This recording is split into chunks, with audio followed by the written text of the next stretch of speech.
atau sebagai modal awal usaha, ya, bisa juga sebagai apa? Setoran modal atau penambahan modal. Sehingga kalau kita lakukan yang namanya pencatatan ganda tadi atau pencatatan berpasangan tadi, maka kita akan lihat seperti ini, ya. Halo Sobat Literasi, jumpa lagi bersama saya di channel Bocambeot. Seperti biasa, Bocambeot selalu hadir untuk menyajikan materi-materi yang menarik. Mau tahu materi apa yang disajikan oleh Bocambeot kali ini? Penasaran? Penasaran? Tunggu dulu. Sebelum saya menyajikan materi yang menarik ini, sebaiknya sahabat-sahabat yang belum subscribe silakan subscribe dulu. Dan jangan lupa aktifkan lonceng notifikasinya agar sahabat menjadi orang pertama yang mendapatkan video yang menarik ini. Dan juga sahabat tidak akan ketinggalan video-video menarik lainnya. Oke?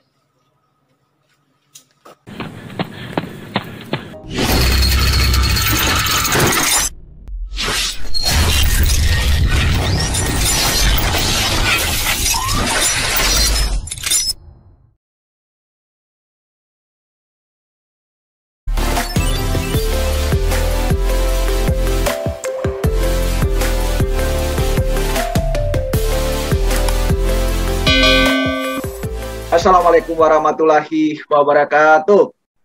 Waalaikumsalam warahmatullahi wabarakatuh. Waalaikumsalam warahmatullahi wabarakatuh.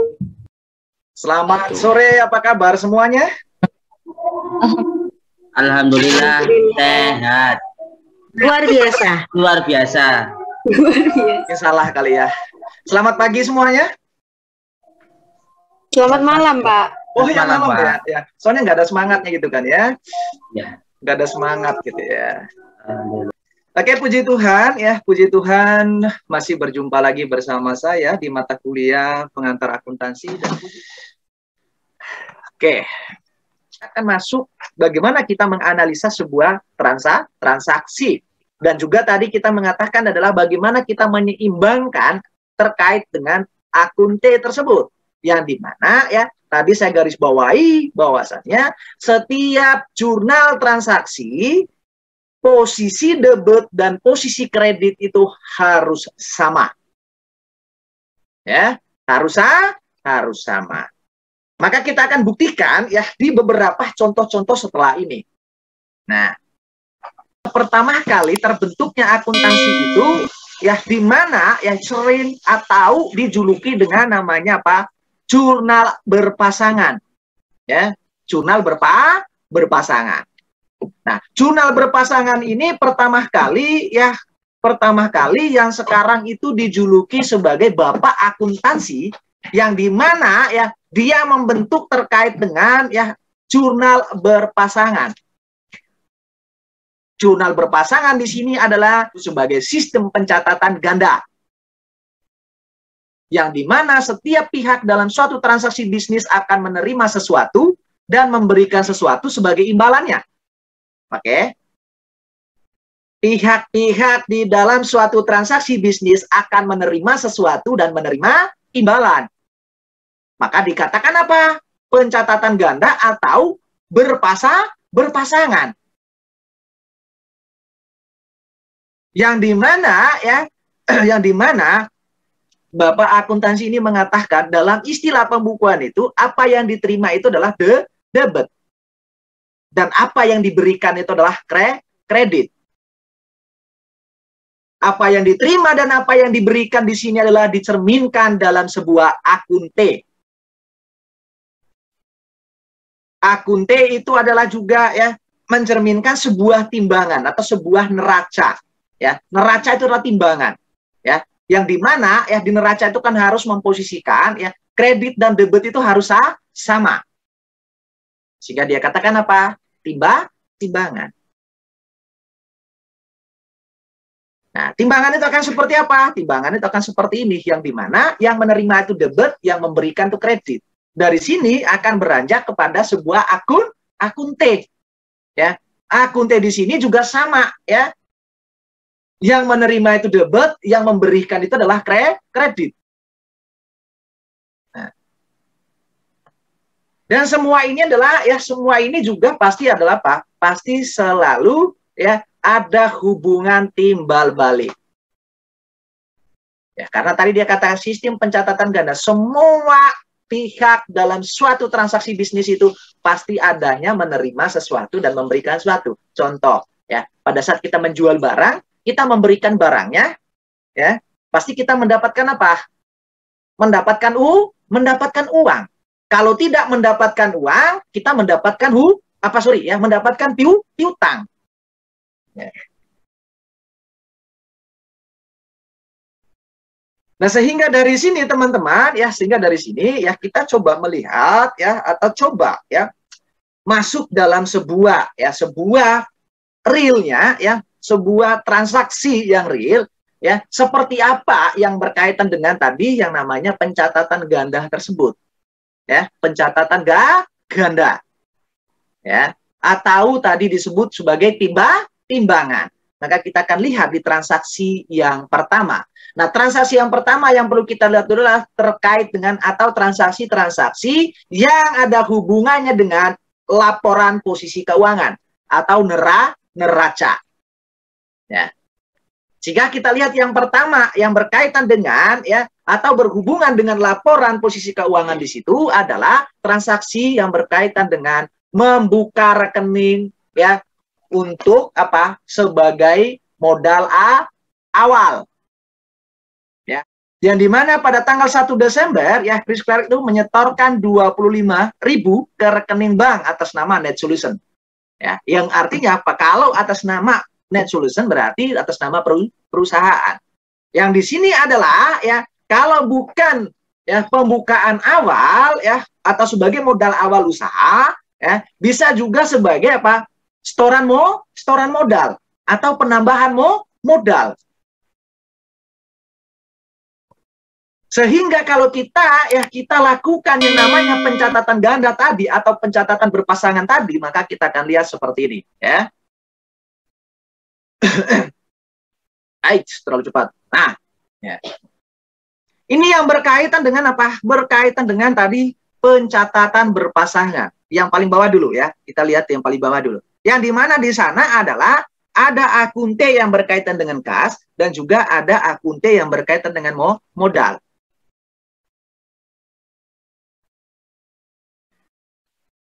Nah, agar kita bisa mencatat ke sini ya, maka kita harus pahami yang berkaitan dengan bagaimana pengaruh dari transaksi ini. Ya.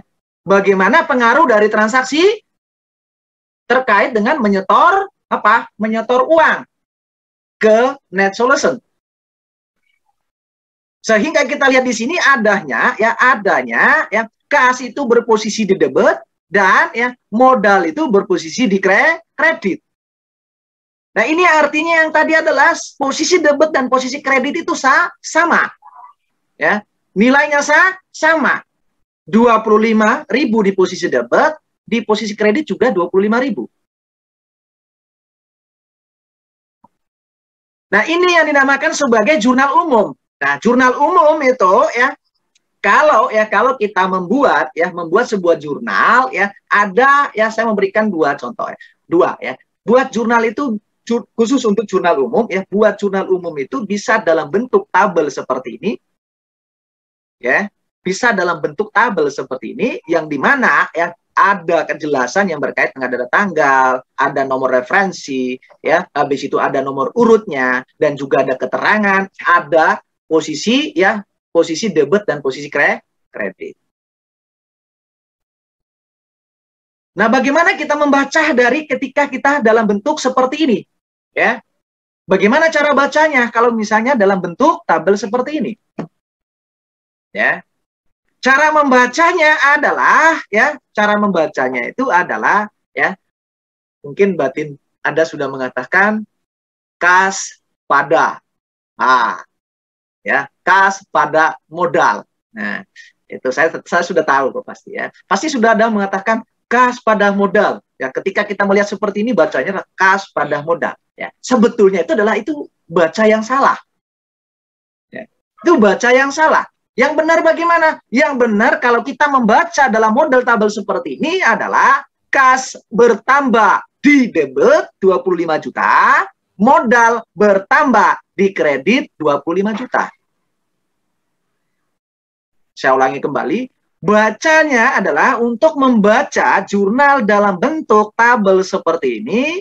Yang pertama adalah untuk kas, maka kita bacanya adalah kas bertambah di debit 25.000, modal bertambah di kredit 25.000. Ya. Lalu bagaimana kalau yang kedua? Ya. Yang kedua adalah yang kedua itu bagaimana kalau misalnya seperti ini, ya. Bagaimana kalau misalnya tidak dalam bentuk apa? Tidak dalam bentuk tabel. Kalau tidak dalam bentuk tabel, maka penulisannya itu adalah seperti ini, ya. Debit, ya, DR, ini namanya DR itu adalah debit rekening. Kas senilai 25.000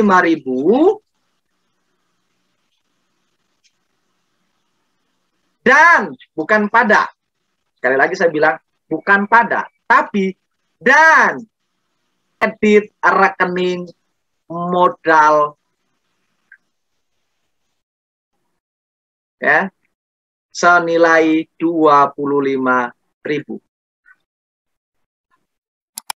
Ini kalau misalnya ya kita bentuk dalam dalam tulisan bukan tabel, ya, bukan tabel. Kalau dalam bentuk tabel maka tulisannya pasti sudah jelas, ya, seperti yang di atas. Kalau tidak dalam tabel maka dibuat seperti ini, tulisan itu seperti ini, ya, dan bacanya itu adalah bukan kas pada modal, oke. Bukan kas pada modal, tapi bacanya itu adalah debit rekening kas senilai 25 juta dan kredit modal senilai 25 juta. Tuh. Oke, mudah-mudahan bisa dipahami, bisa diterima, ya. Saya lanjut. Sehingga kalau kita buat dalam bentuk akun T maka seperti ini, ya. Kas ada, ya, naik di posisi debit dan modal naik atau bertambah di kredit. Oke.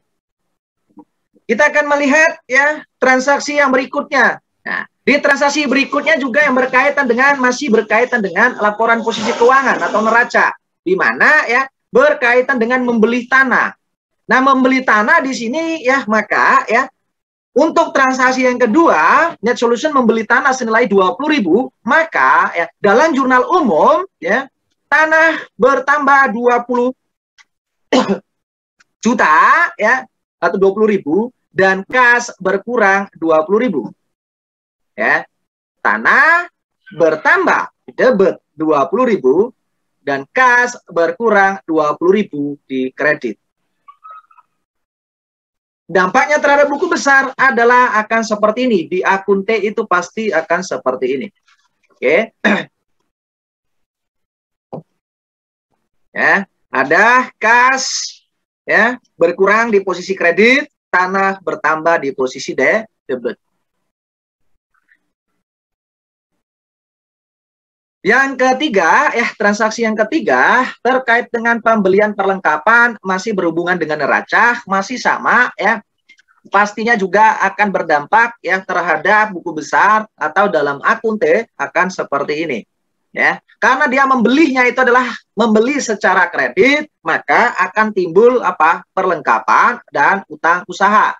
Perlengkapan bertambah di posisi debit senilai 1.350.000 atau 1.350, dan utang usaha bertambah di kredit senilai 1.350.000 atau 1.350.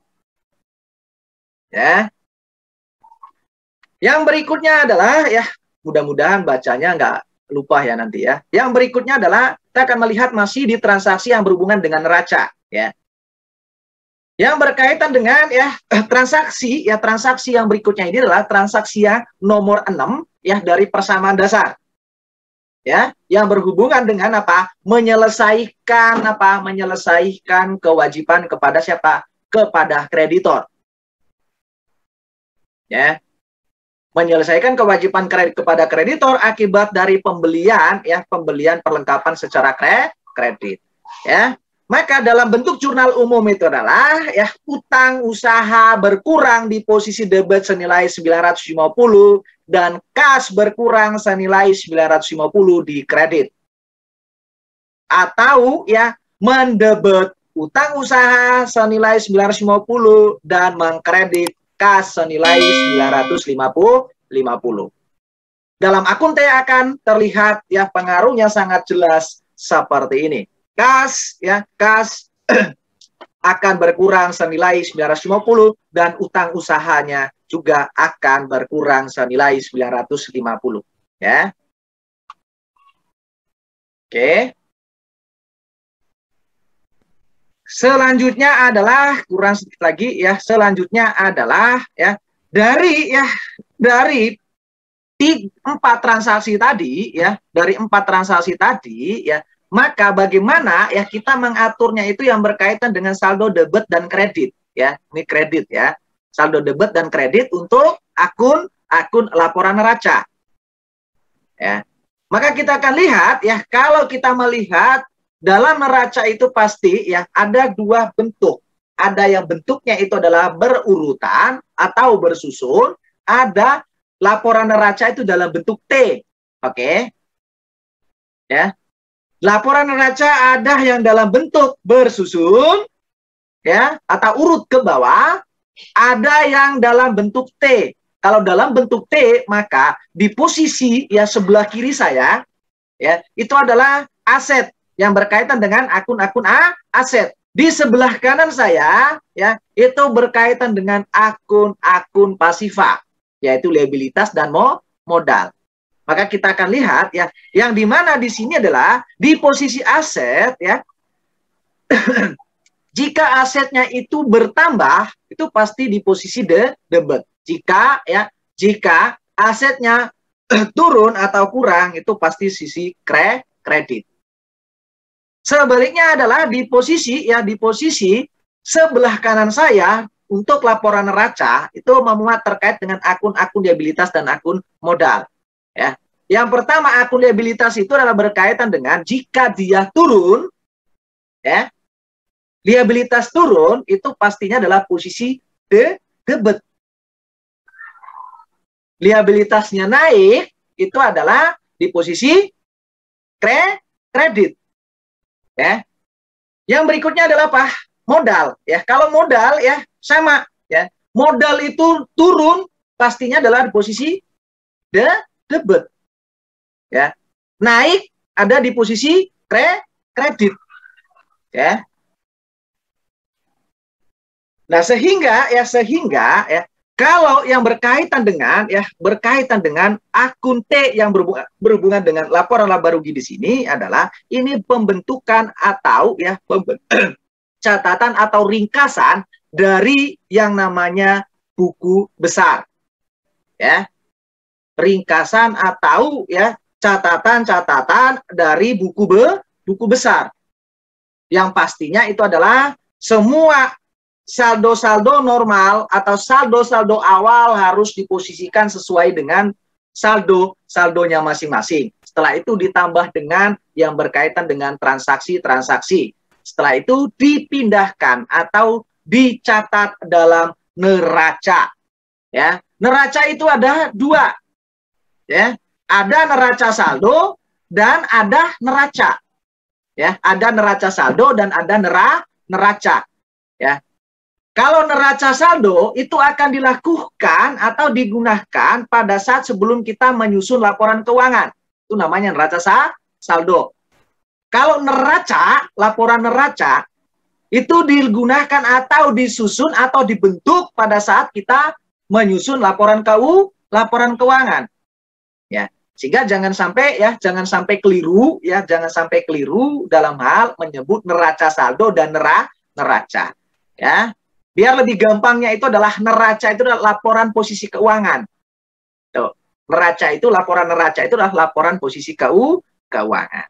Ya, biar gampang ingatnya. Ya. Yang berikutnya adalah terkait dengan akun laba rugi. Ya, akun laba rugi. Akun laba rugi sama seperti akun neraca. Ya, dari transaksi ya persamaan dasar kemarin itu adalah transaksi nomor 4. Ya, transaksi nomor 4 di mana Net Solution itu menerima pembayaran jasa dari pelanggan. Menerima apa? Pembayaran jasa dari pelanggan. Nah, terkait dengan menerima pembayaran jasa dari pelanggan di sini pastinya adanya kenaikan atas kas dan ada kenaikan atas pendapatan jasa. Sehingga dalam jurnal umum ya kas bertambah di debit senilai 7.500.000 atau 7.500 ya. Dan pendapatan jasa bertambah di kredit senilai 7.500 ya. Bagaimana dalam buku besar? Dalam buku besar nampaknya akan seperti ini. Atau dalam akun T ya dibentuk ya kas dari saldo sebelumnya, transaksi sebelumnya ada 25 juta, ada penambahan 25 juta, ada penurunan 20 juta ya. Dan ada penambahan lagi senilai 7.500. Pendapatan jasa ya ada penambahan senilai 7.500. Yang berikutnya adalah di transaksi nomor 5. Transaksi nomor 5 yang berkaitan dengan pengeluaran kas untuk beban ya, pengeluaran kas untuk beban. Ya, yang dimana di sana ada ya beban upah, ada beban sewa, ada utilitas dan ada rupa-rupa. Sehingga dalam jurnal umum maka kita mencatatnya itu adalah ya mendebet mendebet beban upah senilai Rp2.125, beban sewa senilai 800.000, beban utilitas senilai 450, beban rupa-rupa senilai 275 dan mengkredit kas senilai 3.650. Nah, ya. Bagaimana pencatatannya atau dampaknya di buku besar? Ya, di buku besar akan seperti ini. Yang pertama, ya, apakah boleh digabung, Pak? Ya, apakah boleh digabung terkait dengan 4 beban ini digabung dalam satu akun T? Ya, jawabannya adalah tidak boleh. Karena harus membuat satu persatu sesuai dengan nama akunnya masing-masing. Sehingga yang pertama adalah kita melihat yang berkaitan dengan beban upah, ya. Beban upah. Setelah itu ya kita akan membuat lagi yang berkaitan dengan apa? Beban sewa. Ya. Setelah beban sewa kita buat satu lagi akun yang berkaitan dengan untuk lawan dari kas. Ya, buat lagi terkait dengan beban utilitas. Dan yang terakhir adalah apa? Yang terakhir adalah beban rupa-rupa. Nah, ini semua adalah ya harus dicatat sesuai dengan atau dibuat akun T sesuai dengan nama akun dari transaksi-transaksi yang terjadi. Ya. Yang terakhir teman-teman, yang terakhir yang berkaitan dengan jurnal berpasangan ini adalah untuk transaksi nomor 7 yang berhubungan dengan ya laporan laba rugi. Ya. Sehingga bisa kita lihat ya di sini adalah ada apa? Adanya penambahan beban perlengkapan senilai 800.000 ya di debit dan adanya ya pengurangan atas perlengkapan senilai 800.000. Pengaruhnya terhadap buku besar adalah akan terlihat seperti ini. Ya. Oke. Sehingga kita akan melihat ya, kalau kita buat dalam ya laporan laba rugi ya, kita akan lihat ya sama seperti tadi ya, debit jika naik untuk akun beban ya, kredit jika turun. Akun pendapatan ya, dia posisi debit jika adanya apa ya, adanya pengurangan atas pendapatan. Habis itu ya, kalau ada kenaikan, ada penerimaan pendapatan, maka semuanya adalah ada di posisi kredit ya. Lalu yang berikutnya adalah ya transaksi masih yang berkaitan dengan penarikan pribadi ya. Kalau penarikan pribadi pastinya apa? Adanya penambahan atas penarikan tunai ya, penarikan pribadi, atau adanya penambahan atas akun privat ya. Dan adanya pengurangan atas kas. Dalam jurnal umum itu pastinya adalah penarikan tunai atau privat bertambah di posisi debit senilai 2.000 dan kas berkurang di posisi kredit senilai 2.000. Ya, maka dalam neraca dalam buku besar akan berdampak ya dan terlihat adanya pengurangan kas senilai 2.000 dan adanya penambahan atas penarikan pribadi senilai 2.000 ya. Nah, ini yang tadi saya sampaikan adalah ya terkait dengan saldo normal. Ya, saldo normal, dan ini harus jangan di luar kepala ya. Jangan di luar kepala, tapi di dalam kepala. Ya. Kalau mengatakan di luar kepala itu ya menurut saya kurang bagus ya. Kalau di luar kan berarti tidak ingat ya, karena di luar. Di luar ya, harus di dalam kepala dan harus ingat ya. Kita melihat akun neraca ya, akun neraca yang berkaitan dengan aset, liabilitas, ekuitas itu yang berhubungan dengan modal dan penarikan ya. Kenaikan posisi debit dan penurunan kredit, liabilitas ya. Dari kas dulu. Maka saldo normal dari aset ya, baik itu aset lancar, aset tetap, itu adalah saldo normalnya ada di debit. Nah, baik. Liabilitas kenaikan ada di kredit, jika turun ada di debit. Saldo normalnya itu adalah ya, benar sekali ya. Ada yang sudah memberikan kode, yaitu kredit. Ya. Ekuitas pemilik yang berkaitan dengan pertama adalah modal. Modal bertambah atau naik di posisi kredit, penurunan atau berkurang di posisi debit, saldo normalnya adalah di kredit. Penarikan tunai ya, atau penarikan pribadi atau private. Kenaikan atau bertambah di debit, berkurang di kredit, saldo normalnya adalah, ada yang memberikan isyarat kredit Pak. Saldo normalnya itu adalah debit. Ya. Private, saldo normal debit. Yang berikutnya akun laba rugi. Akun laba rugi yang berkaitan dengan akun-akun sementara atau akun-akun nominal. Ada pendapatan. Pendapatan naik atau bertambah di kredit, turun di debit, saldo normalnya adalah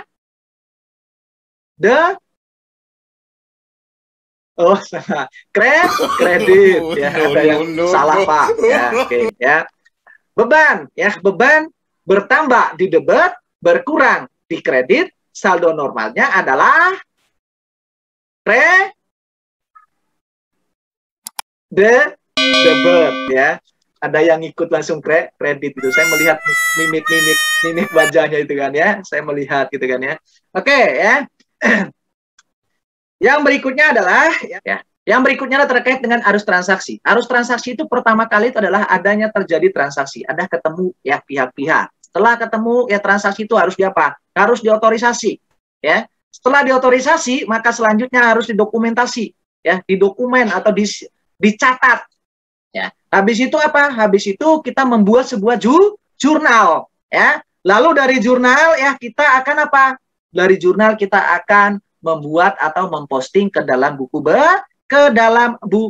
besar. Nah, ini adalah arus transaksi bisnis. Terjadinya transaksi, habis itu diotorisasi, ya, habis itu dicatat, ya, Dicatat di sini adalah mengiktisarkan ya sesuai dengan urutannya itu ya, atau menggolongkan. Habis itu kita membuat jurnal. Setelah membuat jurnal maka kita memposting ke dalam buku besar. Ya, bukan mencatat ke buku besar ya, tapi posting ke buku besar, pindahkan ke buku besar. Nah, ini yang berkaitan dengan arus transaksi ya. Sehingga ya kesimpulan akhirnya adalah, kesimpulan dari yang kita bahas ini adalah yang berkaitan dengan menganalisis transaksi itu adalah harus memiliki sistem. Ya, sistemnya itu adalah yang pertama ya, tentukan apakah akun aset, akun kewajiban, ekuitas, pemilik, pendapatan dan beban itu terpengaruh oleh suatu transaksi. Kita harus pastikan bahwa semua akun-akun 5 akun ini ya dipengaruhi oleh transaksi tersebut. Habis itu apa? Ya, setiap akun terpengaruh oleh suatu transaksi. Tentukan apakah ya akun tersebut mengalami kenaikan atau turun. Ya. Tentukan dulu, jangan langsung mencatat jurnal atau membuat jurnal. Yang terakhir adalah tentukan apakah kenaikan atau penurunan yang terjadi dalam suatu transaksi dicatat sebagai debit atau kredit. Nah, ini adalah kesimpulan akhir dari pembahasan dari awal sampai dengan akhir ini ya. sehingga teman-teman kita harus berhenti di sini untuk materi yang berkaitan dengan bagian kedua ini. Kita posting ke buku besar ya, kita akan bahas di minggu depan ya. Kita akan bahas di minggu depan. Untuk itu saya akhiri untuk pertemuan hari ini, mudah-mudahan bermanfaat ya, dan kita ketemu minggu depan dalam keadaan sehat walafiat. Saya akhiri, wassalamualaikum warahmatullahi wabarakatuh.